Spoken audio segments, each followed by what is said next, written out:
Sippers, welcome along to this week's episode of the Tea With Me podcast. I say this week's, we're doing two this week, we're doing two every week during this lockdown time. We're doing a Wednesday episode and a Friday episode for all of yous.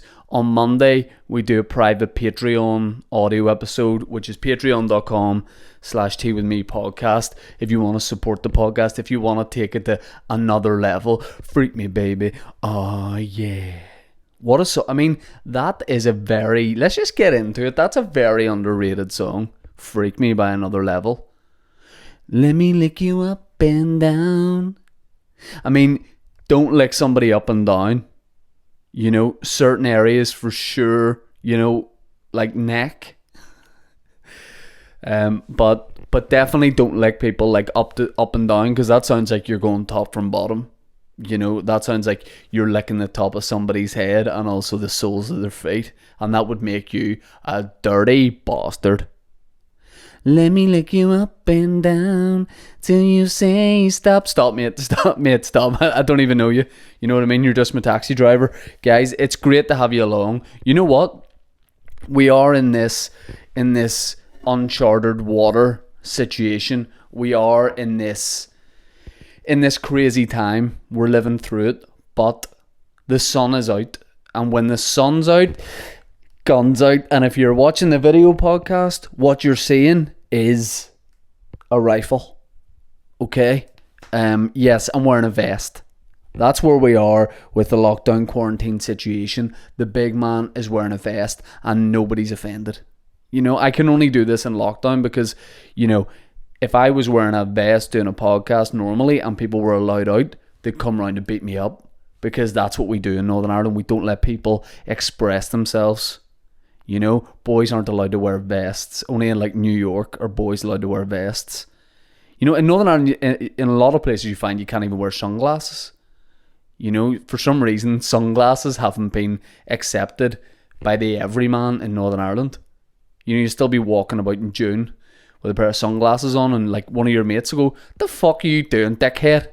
What are you doing? You must think you're class." And you're like, "No, it's 24 degrees. And what are you wearing sunglasses for?" UV rays. Dickhead. Alright, mate. You know, so I'm just enjoying it. I'm wearing shorts and a vest, and I just did a workout in my garden with absolutely no shirt on. And let that sink in. Because people saw me, and that's what we're doing. Okay, we're wearing vests, we're having workouts, and the sun comes out, and all of a sudden you go, you know what? We're in an absolute crisis at the minute, but the sun is out, and when the sun's out, it takes your mood up at least 5%. And I'm drinking tea in the sun, because a lot of people won't do that. A lot of people go, no, you need like a soft drink or a cocktail. No, you don't, Karen. Alright, what you need is a nice tea. And today, for this episode, by the way, thanks to everybody who watched and listened to Wednesday's episode with the legend that is Jim Owen. What a guy, just like doing the podcast. Jim Owen over in Australia, living his life, living upside down in Australia, you know, just trying to keep attached to the land and not just fall into space like the rest of the Australians. And he's like, "Man, I'll just come do your podcast." And also, I've got another podcast in the bank with a guest, and then also listen to the excitement in my voice, because another guest today that I asked to do the podcast just went, yeah, because everybody has time. We all have time. We've got tea and time, the two T's. As you can see, if you're watching the video podcast on my YouTube channel, why did the focus go all weird? Oh no, it's all good. I shouldn't do tech things, like technical things. We've established this from last week's episode with Jim Owen, because there was something wrong with my microphone and I sounded like a tear. I was like, "So Jim, mate, how'd you get into comedy at all?" Whenever I heard it back. And by the way, that's not the way I speak.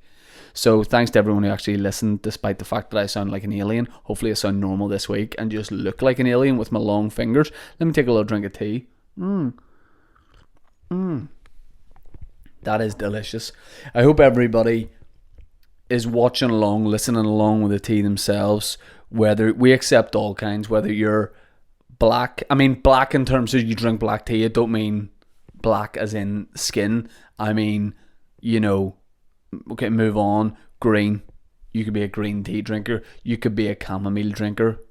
But what the last few episodes of the podcast have told us is nobody likes an Earl Grey drinker. So if you're an Earl Grey drinker, unsubscribe. Fuck off. That's serious, alright? I'm only joking. Come back. You're welcome back in. Today, in this episode, I got asked a question last week about conspiracy theories, and I feel like I didn't have enough time to get properly stuck into it. So that's what this episode is going to be. I don't know a lot about conspiracy theories. I'm not this kind of guy. Some of my friends do. I'm looking at comedians like Connor Keys and Mickey Bartlett. You know, on their podcast, Deck Chair and Yums, which is one of the many local podcasts that you should definitely, as well as this one, go listen to. And also Boytown came out today, but it'll be yesterday if you're listening to this and they came out. Boytown podcast, me and Dave Elliott, we've set up a way to do it remotely. So we're not even in each other's houses yet, we're still doing it. Weird. So you can check that out. But Mickey and Connor love their conspiracy theories. People love conspiracy theories at a time like this, you know. So I want to look at some and just see what I think of them. I want to know what theories are out there. Like we all know the big 9/11 one, you know, that it was, you know, dumb, like it was an inside job, mate. Normally when people tell me about conspiracy theories, I go, how does it affect me though? You know, people are like, see over in Hungary, mate, they're saying it's 50% free in the bags of crisps, but actually it's about 38%. I don't care. It makes no difference to me. But I want to look at the big conspiracy theories that are out there.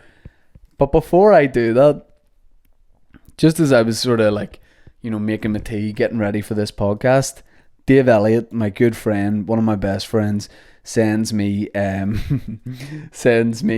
screenshot from Britney Spears from her social media. And Britney Spears, this is maybe if, like, you know, this whole fucking crazy situation, the crazy time that we're living in at the minute, if it's given us one positive, it's that earlier on today, Britney Spears posted a screenshot of the stopwatch on her phone. Britney Spears basically says this. She's posted a time, right? So when you look at the picture, you can see a time on the screen, which is 5 seconds, 5.97 seconds. And Britney Spears, as in, I must confess that my loneliness, that Britney Spears says, ran my first five, as in 5 seconds. Getting over your fear of pushing it in the beginning is the key. Once I did that, I hit 5. Usually I run for 6 or 7. My first try was 9, and now I did it. Whoop, 100-meter dash. Now, fair play to anybody who gets out, does a bit of fitness, goes for a run, especially at a time like this. But at the same time, Britney Spears saying she ran the 100 meters in 5.97 seconds would mean... Now, I could be wrong because I don't know the facts. I wasn't there. But innocent till proven guilty. But Britney Spears is saying not only has she obliterated the 100 meters record, like, of all time, but she's done it by over 4 seconds. So Britney Spears has gone into lockdown and basically just let everyone know, hey guys, just a quick heads up, I just broke the world 100 meter record and I did it with 4 seconds to spare. Now, if that's true, Britney's redeemed herself from the time she gave herself a skinhead and put an umbrella through some fella's window. Fair play to Britney Spears. Someone says, if this was the case, why didn't she take up an athletics career instead of singing? She'd have won every single medal imaginable and would have all the world records to her name. She's 38 as well, so this is unbelievable. This is a bit like when Kim Jong-un said that he played golf and he got something like 18 holes in one, which is impressive. You know, don't be a dictator. Well, he's dead now, but why were you a dictator? Why were you not just on the PGA Tour absolutely mugging off Tiger Woods? I mean, that's very, very, very enjoyable. Yeah, it didn't happen at the Year Awards. I've said this is already their number one thing. should I go on Britney Spears Instagram and see what some of the comments are? Very, very, very enjoyable from Britney. I mean, if it's just banter as well, I like it from her. But yeah, fair play. Britney Spears, for anybody just joining us, has broken, as unlikely as it sounds, the 100-meter records. I mean, what's mental is so many people are such fans of Britney that they're just like really into this and being like, fair play, unbelievable. Some people are accusing her of being on steroids. I mean, I feel like two things here. Either Britney is the owner of like some sort of Nokia 5210 that's absolutely packed it in and is giving her a false time. Or the other option, which is Britney Spears is just the fastest person in the world. And either are enjoyable to me. Let me see what people are saying on Twitter.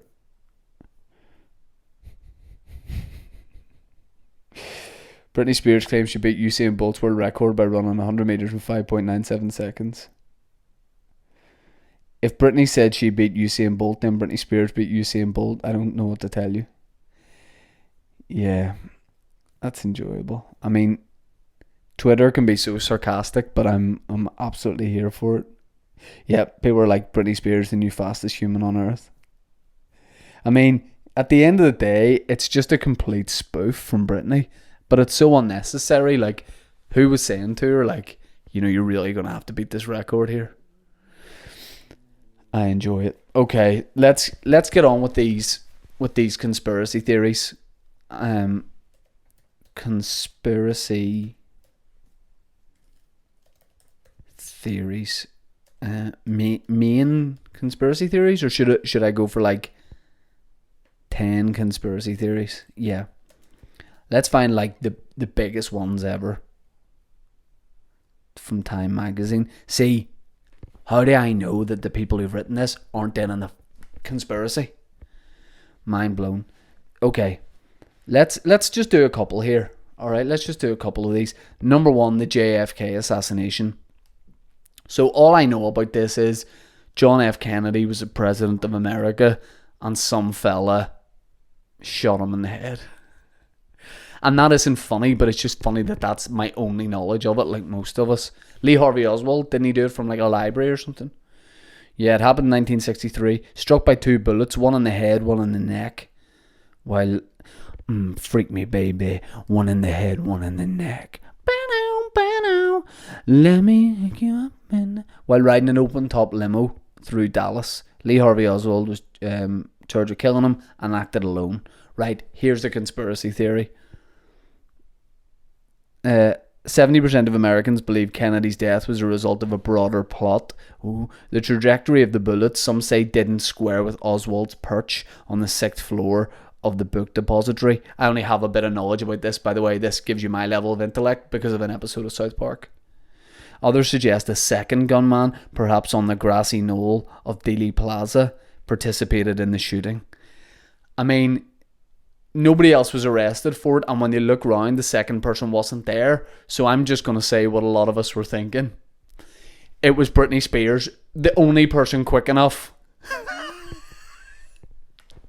The only person who could fire a shot and then literally sprint back to your house 400 miles away and just be chilling in the living room by the time anybody looked up. It was Britney Spears. And you know what happened? When they bring her in for this, because she's maybe done it before, they'll go, you know, you've murdered someone, you murdered JFK way before you were born. And she'll go, I think I did it again. You know, so she'll essentially admit that she did it. Kennedy killed by CIA agents, either out of anger over the Bay of the Pigs or at the behest of Vice President Lyndon Johnson. Mobsters mad at Kennedy's brother might have killed him for initiating the prosecution of organised gangs. Speculation over one of history's most famous political assassinations is such a popular game that most people have taken the rumours to heart. 32% of those believe that Oswald carried out the killing on his own. I mean, I don't know. I also think that, like, You know, back in the day, also, like, Irish people absolutely love JFK. Like, apparently a lot of people used to have photos up of, this is true, of Jesus in their house and one of JFK.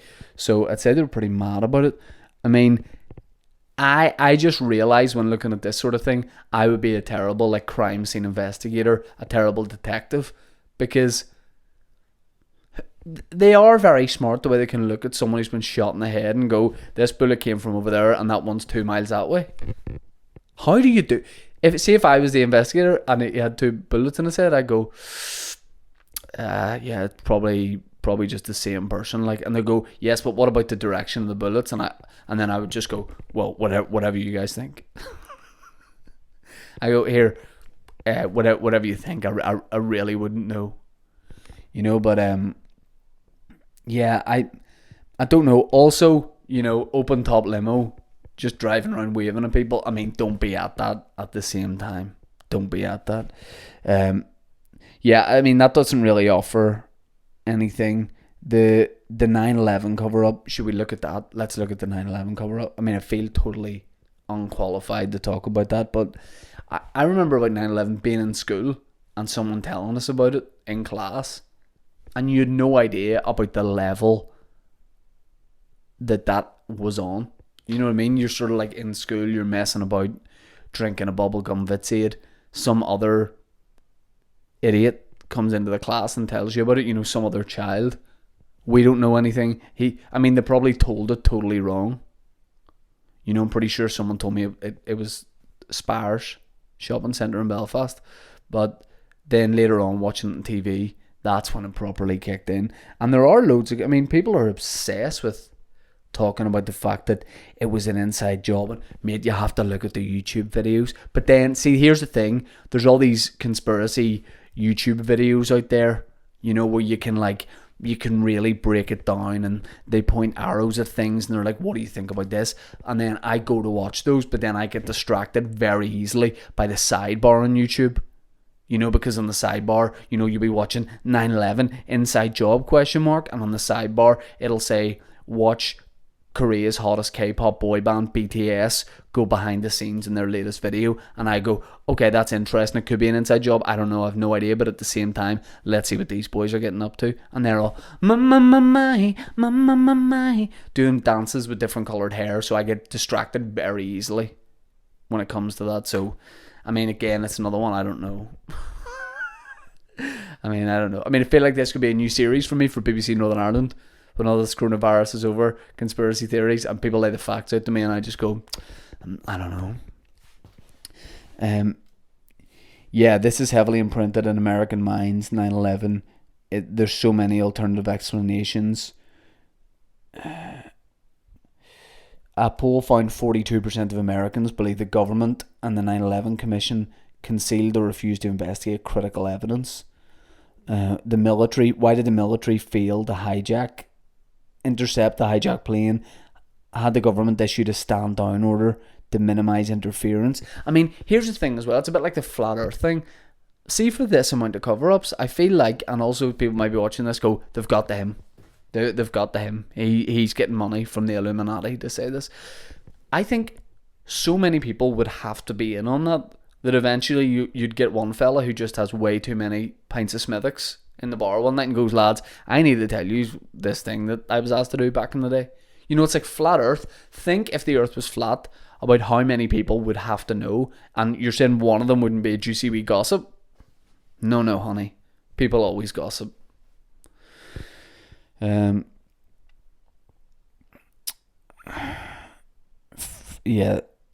While the team found no evidence that the government had planned the attacks, lack of proof has rarely stopped conspiracy theorists before. At the end of the day, conspiracy theories are something to do. You know what I mean? Like, there's that guy who went on Joe Rogan, Bob Salazar. Is that what it is? No, maybe that's wrong. I can't remember. He said that he worked in Area 51. Is Area 51 the alien place, or is that like a nightclub in Banbridge? I'm not sure, but this guy said he worked on this alien spacecraft basically, and they found an alien. At the end of the day, he didn't.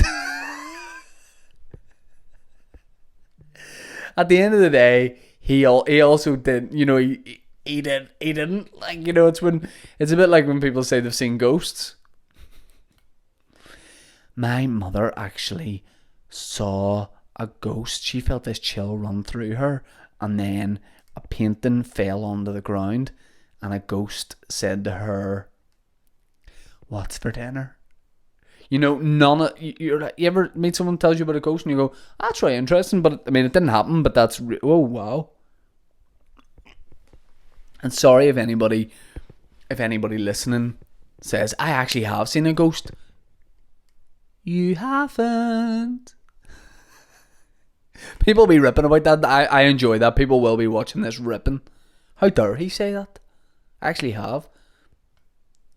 Nah.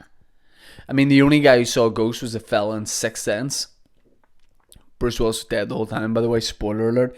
I mean, look, I'm going to stop looking at conspiracy theories because, number one, it's not that interesting content for the podcast. And secondly, my attitude will always be, I don't know, could be. We're going to have a really quick message from a local charity. This is what I'm going to do for the next couple of weeks. A really quick 30-second message because, hey, sponsors aren't going to be dishing out money at this sort of time. I totally get that. So let's give a platform to some local charities. See what happens. We'll do that for a while. And then I'm back with listeners' questions, tweets, and that whole shebang. Sippers, this week's charity shout out, which we're going to do, is Lifeline. Lifeline is a Northern Ireland crisis response helpline for people who are experiencing distress or despair. No matter what your age or where you live in Northern Ireland, if you're someone you know is in distress or despair, Lifeline is here to help. The number for Lifeline is 0808 808 8000. There's probably a way easier way of reading that, but 0808 808 8000. That was probably the worst second time around. Calls to Lifeline are free to people living in Northern Ireland who are calling from UK landlines and mobiles. So basically, I'm totally aware, you see on social media, you can imagine that a lot of people are financially worried at the minute. People are out of work for the first time. Self-employed people are struggling. Business owners are facing the prospect of laying off staff, and you might be someone who was a member of staff that now is trying to apply for universal credit, all that kind of thing. I'm aware that can give people such a headache, and in a lot of cases some people are going to get into a real funk about it, and that's totally understandable. But what you can do is get in touch with Lifeline.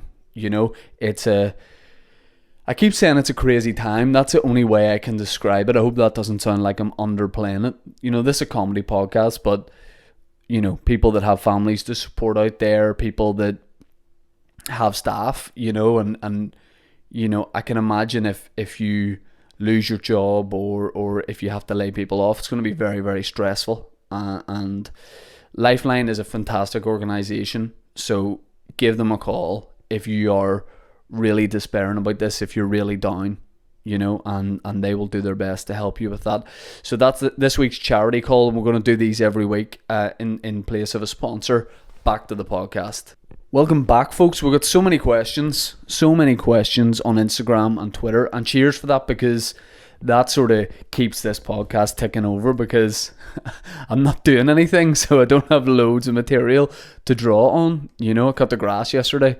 So if there was no questions, I would just be on this podcast talking about cutting grass for an hour, and there would be some, like, you know, agricultural motherfuckers out there going, yes, that's why we're listening, in the hope you would talk about your grass. Sometime maybe, but for now, we're sweet with questions.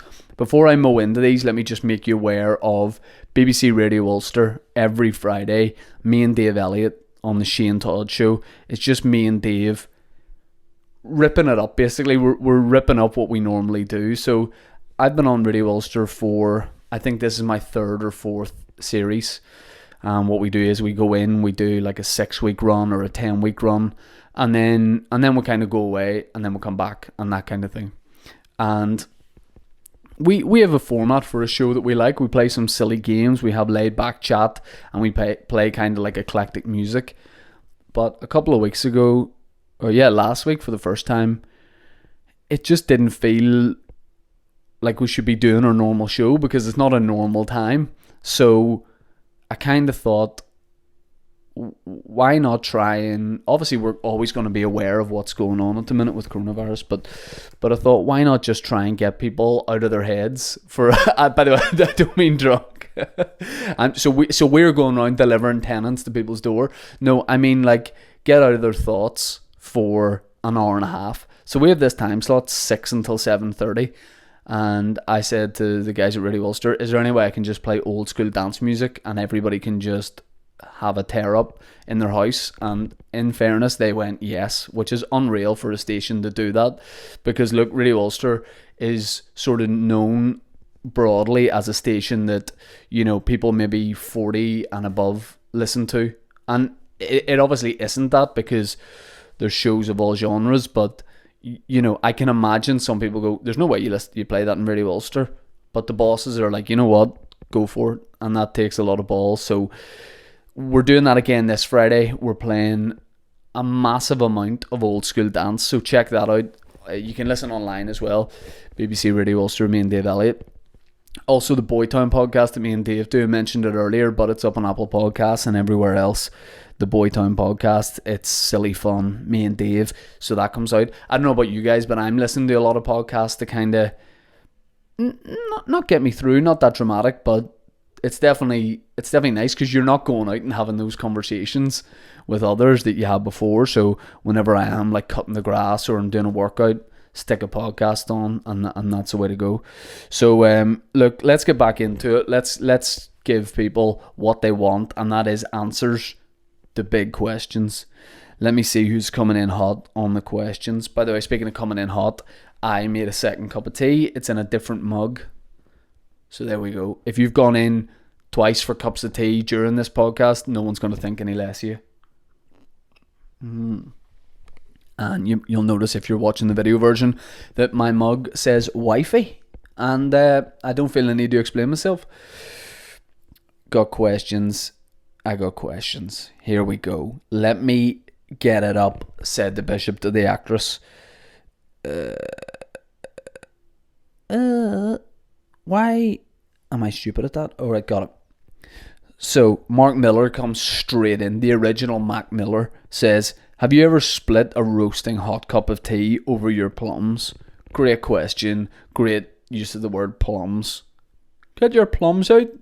Have I? No, I don't ever remember the sensation of spilling tea or anything like a warm drink over my plums. I don't think so. I can imagine it wouldn't be nice. Like, I drink about 7 cups of tea a day, maybe 10, sometimes 5.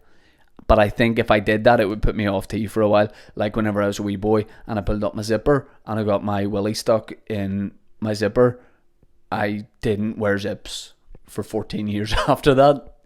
You know, so it put me off. Mark, if that's happened to you, man, I don't worry about it. You know, maybe you've stopped drinking tea since then. If it's a personal experience, give tea another chance and let's make tea great again. Tuba says, who has the best dress sense out of your friends? Who would you swap styles with? Well, I think Dave Elliott had a similar question to this on his Sly Guy podcast. If we take it in terms of comedians, who has the best dress sense out of your friends? I mean, we all think we've got a good sense of style in people in general. You know, you're not going to wear clothes going, this doesn't look good. You wear clothes because you think they look good. Now, a lot of people might say, don't dare call yourself the best dress because you're wearing short shorts at the minute and a turquoise vest that says Nike FC.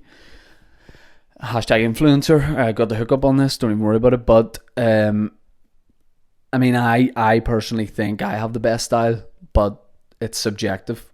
So somebody else might look at Rory Woods and go, no, that guy needs to be walking the catwalk in Milan in this contemporary outfit that he's got on. You know, Rory Woods is a very, you know, meat and 2 veg dresser. You know, which does sound like code for homosexual. But Woodsy likes to wear, you know, he usually puts on a pair of dark jeans, like Vans, and a plain t-shirt. There's never too much going on with the t-shirt. It's usually a plain solid colour because Woodsy lets his eyes do the work. Kieran Bartlett, I mean, Kieran probably wouldn't mind me saying that I'm not envious of his style, because Kieran likes to wear, for a long time he went through a phase of wearing pajama bottoms out in public, like to business meet. I mean, Kieran's a legit comedy writer. He's a screenwriter who's getting a lot of work made, and he takes a lot of his business meetings in pajamas. So I don't love that. I wouldn't love that style on me. And also, Kieran wears a lot of old school Adidas tracksuit bottoms, and he looks, we talked about this on the podcast, he came on, but he looks like a breakdancer. So if I was going to a breakdancing tournament, I'd ask Kieran who his tailor is. But also, you've got Aaron McCann. Now, like me saying I love my style, Aaron loves his style. He's into golf wang. I don't know if that is the real name of it, or I've just been a real pensioner there and said it wrong, but he loves that gear, the stuff that Tyler and the Creator and the boys wear, because that's his vibe, that's what he likes. Now, I personally am not into that. He wears a lot of like oversized stuff, you know, a lot of like oversized sweaters, t-shirts and stuff. I can't wear oversized stuff, because when I wear oversized stuff, I look like medically I've lost a lot of weight, you know, so I can't wear oversized stuff, but I do like the oversized style. But sometimes, look, I'm wearing a turquoise vest. Sometimes Aaron will wear, you know, a pink jumper with a donut on it. And I think at 31, I probably can't do that. But being a couple of years younger at his age, you know, I would maybe give it a run. Mickey Bartlett, Mickey definitely has a medley of styles. Like, Mickey wears a airplane fighter jet jacket, you know, like a sheepskin leather jacket. He wears a flat cap, skinny jeans, and then here's the thing about Mickey: anytime Mickey does like a big show and, you know, gets a little bit of cash, he likes to order himself some customized Nike trainers. So Mickey, Mickey's style's unpredictable. You know, so sometimes I'm like, oh yeah, I like that outfit. Then sometimes I'm like, oh darling, no. So it's difficult to say. And then Elliott wears only gear on Giacomo. You know, he wears Snowdonia, this brand that he thinks is class, but it's actually probably not. And Dave just wears black t-shirts doing stand-up, you know, to show affinity to Louis C.K. So I wouldn't mind Dave's style, because it is quite simple, you know, like the man himself. I don't mind his style. Sometimes he wears a nice hoodie, but I don't like the coats he wears. He wears coats with toggles on them, and to me that's very pedo. And then Colin Geddes definitely has, I'll say this, what I like about Colin's style is he has like almost like an outfit.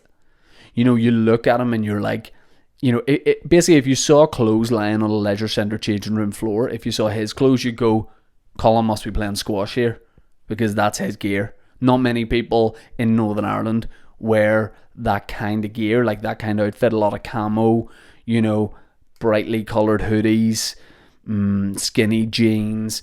Loves his trainers. That's something we like to chat about, is footwear. You know, Colin and I both appreciate a street sneak. And I gotta say, I do like his style. Obviously, like everyone, there's sometimes, you know, he'll put an outfit on, I'm like, hey, respect. You know, I'm kind of jealous that he gets to wear caps, like baseball caps. Well, not baseball caps, you know, like we Carhartt ones, because I can't. Because whenever I put a hat on, I look like Make-A-Wish or sending me out to meet wrestlers. You know, so hats aren't an option for me. That was a long answer to that question, but I hope you enjoyed it. Mary McKegney says, any advice on homeschooling?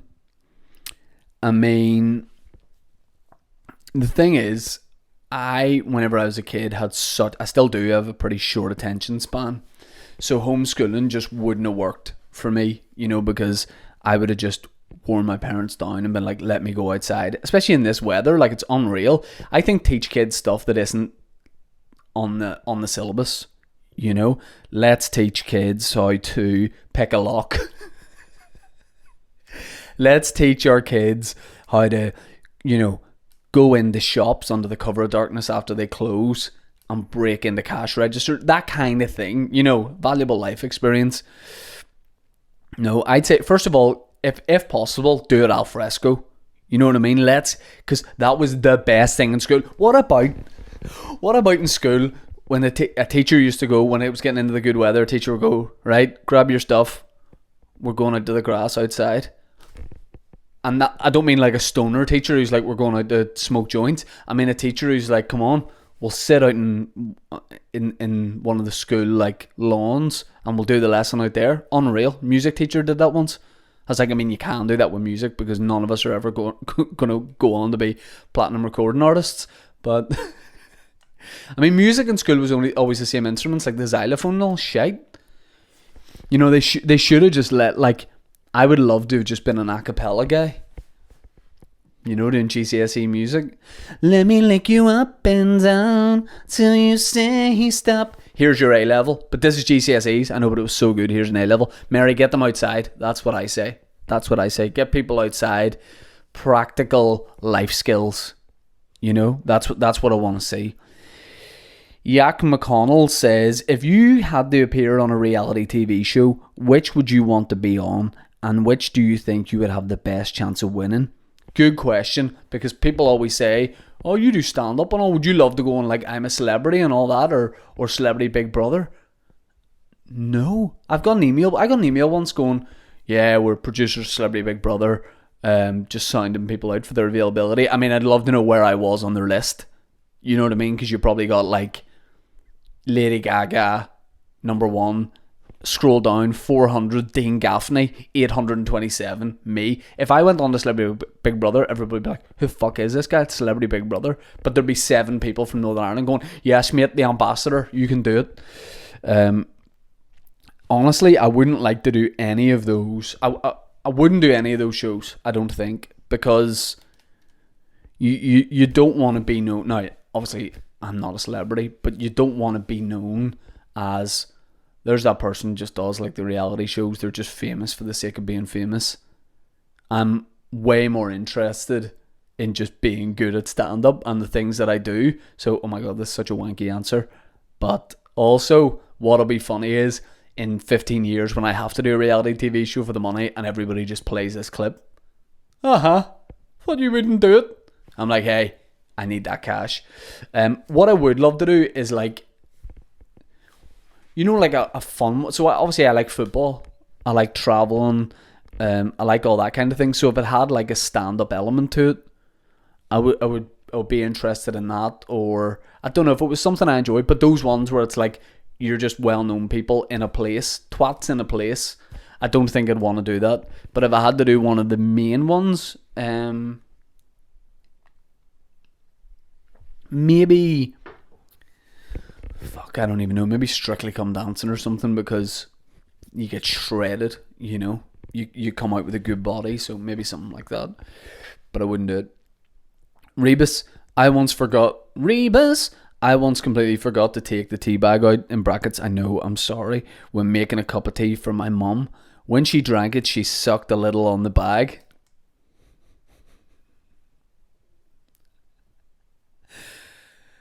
I mean, if we weren't so far into lockdown, I don't think I'd find that funny, but she drank it, she sucked a little on the bag. I mean, you know what you're doing there. She had no idea what it was and promptly boked on the kitchen table. So have you ever made anyone physically sick or vice versa? Well, not through that method, let me tell you.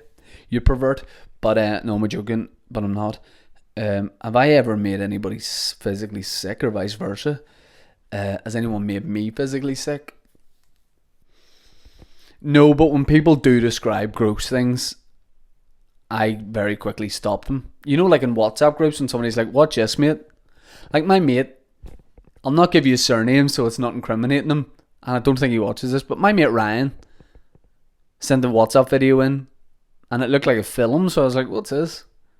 Like a scene from a film. It was a guy, it was a woman with a fake leg, like a wooden leg, a stump, and she was fucking a guy with the stump.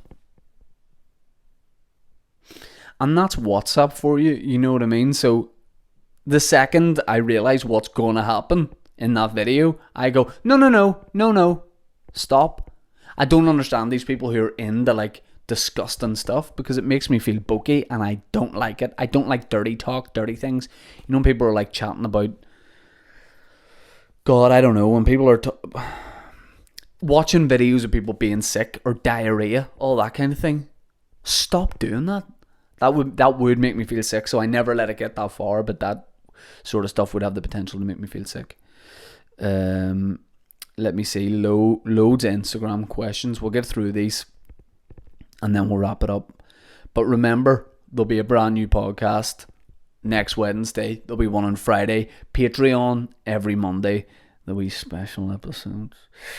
Right, here we go. McFadden says, long time listener I think, says, How does your dad feel about being famous, and why has he lost his tan? Is he taller now? Has he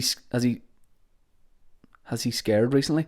Okay, a lot of questions there. Yeah, for some reason, my dad was like, a couple of days ago, my dad goes, watch BBC Newsline tonight. I thought it was maybe something to do with coronavirus. Somebody felt would apply to me. I'll be honest, I didn't watch it. I start to get messages. Oh, why, Dennis?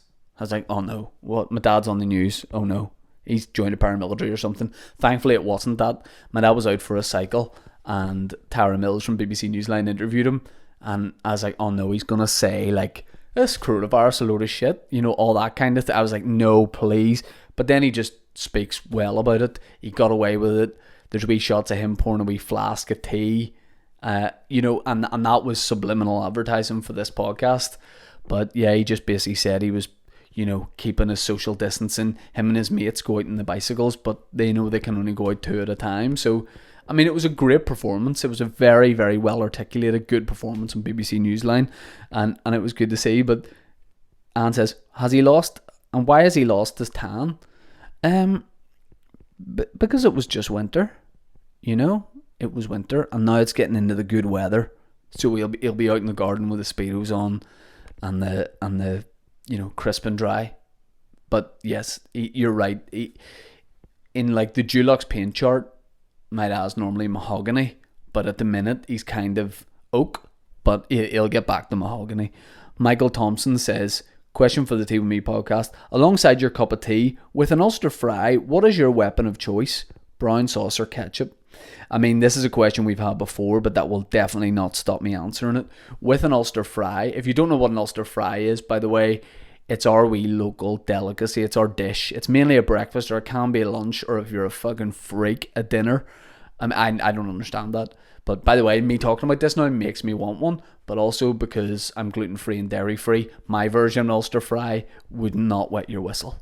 You'd be like, oh God, help him. I've also got to go to 17 different shops to source my ingredients, but I don't know why I said ingredients, like I'm from California.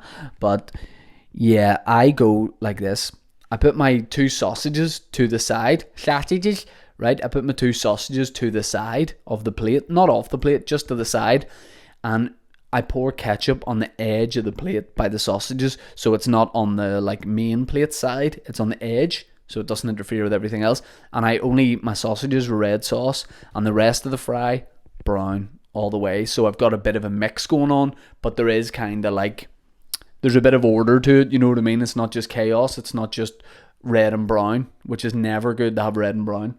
The video's going to reset in a wee second, and then it'll restart. I mean, you don't need to know that, but that's just me sort of keeping myself right. Okay, we got another question from Harvey McClurkin. Great name. I'm off tea for Lent, meaning I only drink coffee during your podcast. Am I still illegally allowed to watch them? Yes, you are, but it has to be through a friend's laptop. You can't on your own, because the second you say to yourself that tea is disposable, that you can do without it, that's when you're kind of out of our tea party. But if it's only for Lent, that's fine. Watch it on somebody else's laptop. Don't insult me by watching it in yours. I didn't even know Lent was still going on. I didn't know people were doing it in general, but fair play to you. I couldn't go off it. But yeah, it's weird that you've gone off tea. I mean, go off coffee, because coffee kind of sends you a bit nuts, doesn't it? But I don't know why you'd go off tea. I don't know why you would, and I'm upset. Okay? You've upset me. Andy Skilling says, can you do more Bunter Castles and Keith Crew stuff? No, mate, because there's a full lockdown going on, so I can't break it to go around to Kieran Bartlett's house with a camera. But we did do that Keith Cruz video recently, telling people to stay inside, and I got Kieran to film it. I presume his fiancée Chloe did the filming, but he did that at his house, and then he sent me it, and I put it into the video because I'm Steven Spielberg, guys. I'm Steven Spielberg. But yes, I mean, obviously we will do that. We have an idea for a wee online Keith and Bunter video series. Also, Ben McGold asked that as well. Any more Keith and Bunter coming? Yes, there is. My voice just broke there. Cool. There is. But obviously, when this whole lockdown thing's done, that's when we'll get back into it. Orla says, firstly, congrats on you and your wife on your big news. Thank you, with a wee bambino. What did you think of the celebs doing Imagine? It literally made me want to self-isolate forever. Any chance of a version from you in the Northern Ireland comics? I mean, we definitely should have done that. If you haven't seen it, loads of like celebrities, well-known American actors and actresses got together and sang Imagine All the People. And me doing that is why I didn't get asked to do it. It's proof that I shouldn't have been asked to do it. But look, I think people will think it was sweet. I didn't think it was sweet. I thought it was a bit terrible. I was just like, oh no, it made me feel uncomfortable because everyone in the video looked like they were hiding something behind their eyes. But look, I guess millions of people saw that, and the majority of them went, that is lovely. I will imagine all the people, So it was nice, but at the same time, a bit terrible. We should have got together, the Northern Ireland comedians, and done a version of it. Yes, we should have, but we didn't. And the time's now past probably where we can do it, because that's just the way the news moves so fast nowadays, that like it used to be when I was making videos, you could still 2 weeks after something happened do a video about it, whereas now, unless it was a massive story, you kind of have to be on it on the day or the day after. So Orla, that was a good call, but we just didn't get to it in time, I guess. Bradley Seller says, although this is obviously shit, surely there's part of you thinking I can get material out of this. I mean, you've replied to a picture of my podcast, so I hope you don't mean that. Hope you mean this whole COVID-19 situation. Is there part of me thinking I can get material out of this? I mean, no, because, well, yeah, in a way, if something happens personal to me and it's funny, then I'll do that. But everyone will have material about it, all stand-ups. So the trick is have material that isn't the material that other people are going to have, if you can do it, which is easier said than done. Nathan Morrow, what do you think of a shaven Mickey Bartlett? Yes, Mickey Bartlett, out of just pure boredom in lockdown, shaved off his beard, which was actually very nice, and I'm very jealous because I can't grow a beard. But Mick just went clean shaven for like a wee funny Facebook video essentially, and really to send the picture into our WhatsApp group and go, what do you think of my face? And I love Mickey's face. What do I think of it? I think it shocked me a wee bit at the start because I'm used to the mixture with a beard, but I think Mickey is still beautiful, so I accept him, beard or no beard. Joe says, just want to say thanks for the great podcast and really enjoying the extra ones during isolation. What are you looking forward to doing when we get our freedom back? Freedom! I am most looking forward to doing stand-up. Definitely just doing stand-up again. I said this last week, I think I'll cry in my first gig back. We shouldn't rule that out.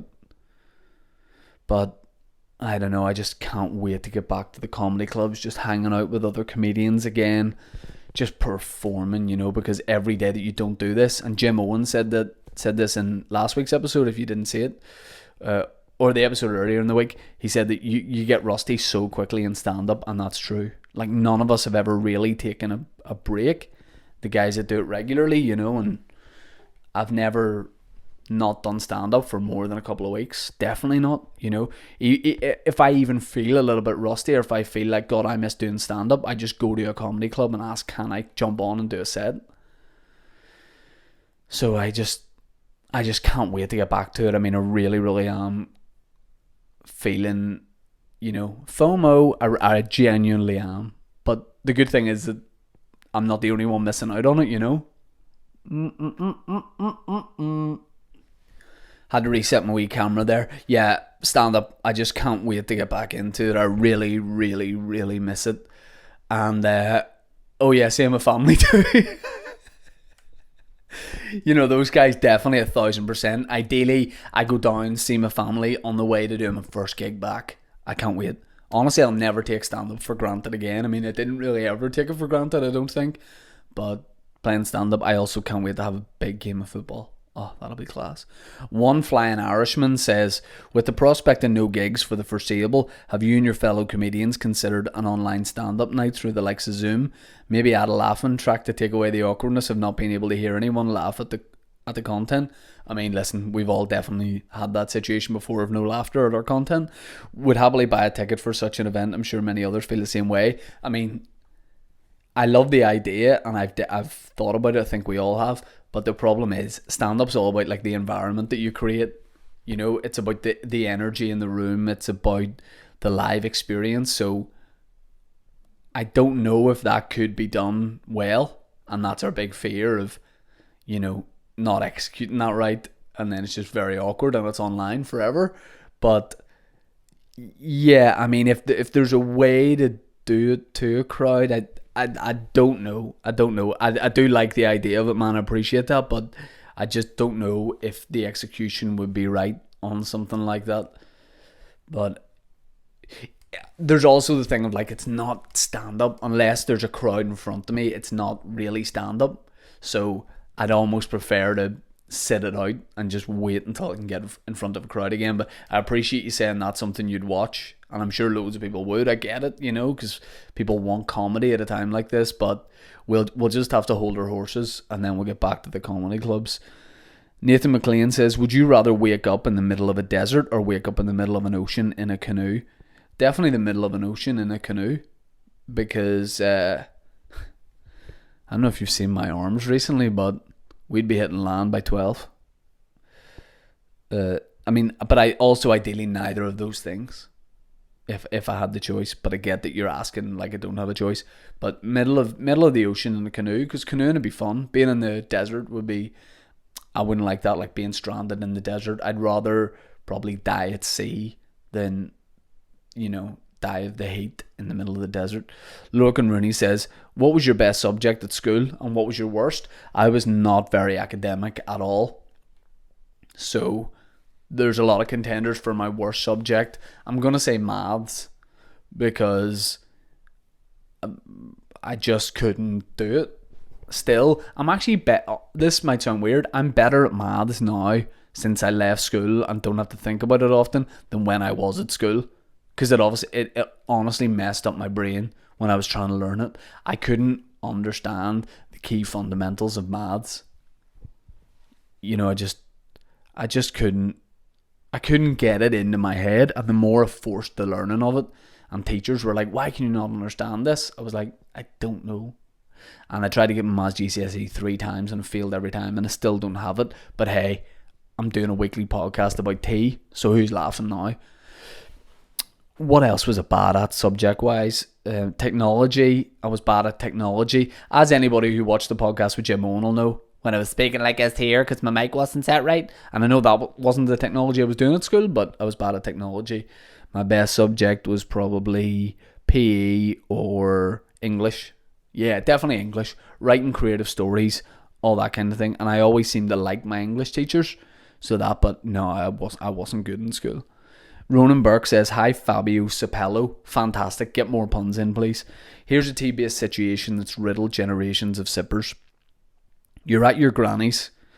Well, I couldn't be, because my grannies are no longer with us. Imagine the podcast just faded down right now. So thanks for the question. I'm only joking, man. We'll pretend that's not the case for this question. She makes you a cup of tea and it's weak as piss, basically some hot milk. Do you A, drink it to be polite, or B, sneakily nip out into the kitchen and pour it out? Ronan, I actually go for C, break the cup against the wall and say, what is this shit? You know, I think my grannies were like direct people. You know what I mean? They said it like they saw it.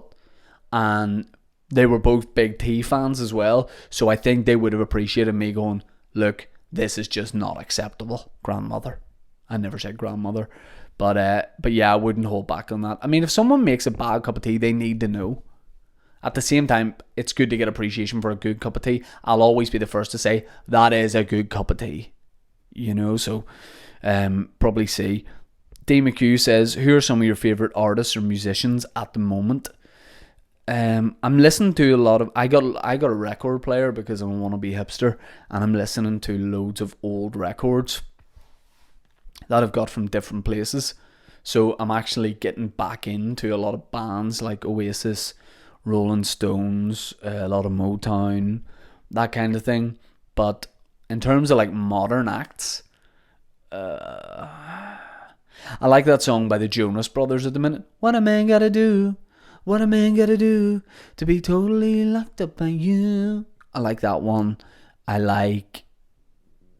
don't know, I'm not really into... About 2 months ago, I stopped listening to Radio 1 and like the chart and all that kind of thing. So I don't listen to the chart. I don't watch music channels anymore, so I only find out about songs years later. So nobody really at the minute. Ben Scott says, will there be another Keith Cruz Summer Soccer School video? Yes, there'll be something. Andy OC says, coronavirus gained a lot of political support in West Belfast by not recognising partition on the island, infecting your Uncle Charles and postponing all foreseeable orange marches. Does that say Chucky or Corona? If it does, I appreciate that. Also, the Irish speakers will be loving it that I was able to read that and that I haven't translated that. So, I don't know if there's a question there, but I enjoyed it. I definitely enjoyed that. The next question comes from Daniel Houston, big friend of the show. He says, would you rather eat a toenail or drink sweat? Very mature question this week. I agree. I would rather... See, if you eat a toenail, it could be pointy and then it'll be in your tummy and it might stab you. And then it wouldn't be nice when it came out. So I'll drink sweat. Not a problem. Matthew Mernon, good morning. Bit of podcast crossover for you there. He says, it's a daily PM briefing. Who's your dream lineup at the two lecterns beside Bojo, and what are they dishing up? So yeah, every day when Boris Johnson comes out with two mates, which is definitely cheating, because it's like going to your maths GCSE with two mathematicians, because he doesn't know the answers, but these lads definitely do. X multiplied by 7 take away 5 equals pi. You just sitting in the exam hall be like, I'll be honest, I've got no idea, but here, this nerd will answer for me. And then Bojo's mates tag in and they're like, okay, here's the actual answer. I don't like that he has those guys, but if I could pick an ideal briefing for Boris Johnson, I wouldn't like him to know until he walks out, and then I'd like him to look to his left and his right, and whenever people ask him questions, I would like him to only be able to call on Marlon from Emmerdale and Ainsley Harriott. And to be honest, that would be TV gold. I would enjoy that. So that's it. And what are they dishing up? Well, Ainsley's dishing up a chutney and Marlon's dishing up bants with Paddy. Marlon and Paddy. Those two rascals, what are they getting up to these days? I don't know. I don't even know if they're still in Emmerdale. Don't even know if Emmerdale's still on TV, but there you go. It's a crazy time.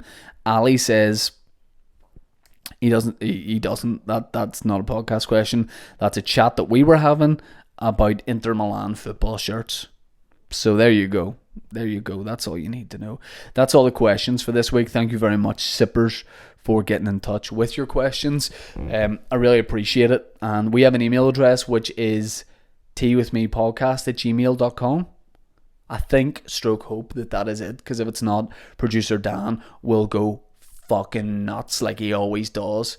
He's always like squaring up to me, even though there's a lockdown. If like when I got that Jim Owen audio like kind of wrong, he called down to my house and I was like, are you not allowed supposed to be in the house? And he goes, I'm allowed out for an hour a day. I've just driven to your house to do this. And then he headbutted my conservatory door, and there was like blood all over his face, and he goes, get it right next time. So I hope I gave out the right email there. And Big Mike was chasing down the last of that video work. My man was outside while there was a storm going on, the corona storm, and now he's indoors and he's still working. He's working on a sketch that him and Aaron Butler did, and also the man's an editing genius. So if you have any projects, any video projects that because of this whole thing, maybe you didn't get edited, or you want something cut. Maybe you want to record a music video with you, your uncle, and a couple of gerbils, and then you want Michael to make it look like it's a Post Malone video. Get in touch with him, michaelfoster.tv, and he's the man to make that happen. Before we go, bear in mind, the next podcast you can listen to is Patreon on Monday. It's a Patreon only podcast. Okay, it's just it's a secret cup of tea only for the Patreon crew. Thanks so much to everyone that signed up. When you sign up to Patreon for starting at $5 a month, you get loads of wee perks. Okay, it's cheeky, it's very nice, and I'm going to shout out some of the Patreons right now. Patreon. I should have this queued up. Patreon. We've got some Patreons. I'm going to give a shout out to some of the folks that are already on board. Let me see. Here we go. Here we go. I am giving shout outs to, in no particular order, Cormac Boyle, Julie, Matthew, Niall, Orla, Peter, Rebus, Wormball, Aaron. I'm giving shout outs to those guys, and I'm saying thank you for your support. It means a lot. If you want to go see what the Patreon is, patreon.com/teawithmepodcast. You get a Monday episode, but everybody else, drink it up, because you get a Wednesday episode of the Tea With Me podcast. You get a Friday episode. Fill your boots. Tell your mates they're at home doing nothing anyway, getting into trouble. Tell them, go on any podcast service, Apple Podcasts, Spotify, all that. I could only name 2. You type in Tea With Me podcast. You drink it up. 1 episode a week is me with a guest. The other episode is like this, just me by myself. The ramblings of a sexy idiot. That's what we're calling it. And yeah, I'm just going to crank these out. I'm putting sketches out pretty much every day. A couple a week or older ones that I'm dusting off and putting back out there. And the rest I'm filming new ones, like the one I'm about to go record right now. They're everywhere on all my stuff, like Facebook, Instagram, YouTube, Twitter, all that. I'm putting videos out because I just feel like this is what I should be doing. This is what I like doing. I like making videos. I like making content. I sound like an influencer. Hashtag productive. So thanks very much to everybody that's listened to this episode. Rudy Wolster, The Shane Todd Show is on tonight. If you're listening to this on Friday, the day it came out, 6 p.m. We're playing Ian Van Dahl, Alice DJ, Born Slippy, you name it, we've got it. Guys, thanks a lot. I'll see you on Monday, Wednesday, Friday, all across it. Enjoy your tea. See you later.